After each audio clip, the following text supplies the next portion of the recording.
ઘણા લોકો એવું કહે છે કે રોજનું 4 થી 5 લીટર પાણી ફરજિયાત રીતે પીવું જોઈએ. Hi, my self doctor Harnika from Gujarat gastro hospital. આજે આપણે વાત કરવાના છીએ અમુક મિથ્સ અને ફેક્ટ્સ વિશે. ઘણા લોકો એવું કહે છે કે બધાએ રોજનું 4 થી 5 લીટર પાણી પીવું જોઈએ. તો શું આ વસ્તુ સાચી છે? તો કે ના. એ બધી વસ્તુ તમારા શરીરની તાસીર પર ધ્યાન રાખે છે.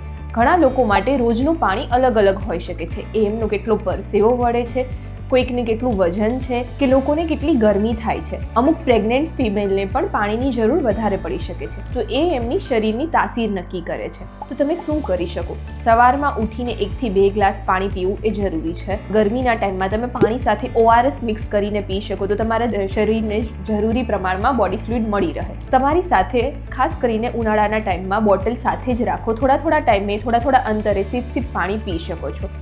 જો તમને કોઈ કિડની કે હાર્ટની તકલીફ હોય ત્યારે તમારે ડૉક્ટરની સલાહ મુજબ જ પાણી પીવાનું રાખવું જોઈએ. જરૂર કરતાં વધારે પાણી હૃદય રોગના દર્દીઓ, કિડનીના દર્દીઓ અને જે લોકોને વારંવાર હાથ પગમાં સોજા આવી જતા હોય એ લોકો માટે હિતાવહ નથી.